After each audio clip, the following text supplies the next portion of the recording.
லலிதா சகஸ்ரநாமத்தில் இருக்கக்கூடிய ஒவ்வொரு நாமத்துக்கும் ஒரு பலன் உண்டு. நீங்க லலிதா சகஸ்ரநாமம் தொடர்ந்து பாராயணம் செய்கிற போது நிச்சயமாக உங்க வாழ்க்கையில ஒரு மிகப்பெரிய முன்னேற்றத்தை பார்ப்பீங்க. நான் ஜோதிடமும் தெரிந்த ஆன்மீக சொற்பொழிவாளர்.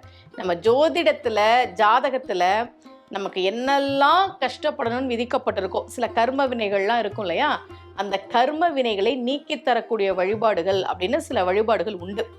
அதுல லலிதா சகஸ்ரநாமம் பாராயணம் செய்வது என்பது நிறைய நிறைய நிறைய நன்மைகளை தரக்கூடியது. நான் நிறைய பேருக்கு சொல்லி, சில பேருக்கு படிக்கிறதுக்கு கஷ்டமா இருக்கும். முதல் முறையா படிக்கும்போது எல்லாருக்குமே கஷ்டமா இருக்கும். அப்போ நான் சொல்லுவேன், நீங்க உங்க ஜாதகப்படி அல்லது உங்களுக்கு இருக்கக்கூடிய பிரச்சனையின்படி இந்த நாமத்தை சொல்லுங்க அப்படின்னு நான் சொல்லுவேன். அந்த மாதிரி லலிதா சகஸ்ரநாமம் பாராயணம் செய்வது, அதுலயும் முக்கியமா நமக்கு என்ன தேவையோ அதற்குரிய நாமத்தை தொடர்ந்து சொல்வது நிச்சயமாக நமக்கு நல்ல பலன்களை தரும். அது அனுபவிச்சவங்களுக்கு தெரியும். நமக்கெல்லாம் அம்மாவாக இருக்கக்கூடியவள் அம்பாள் இல்லையா?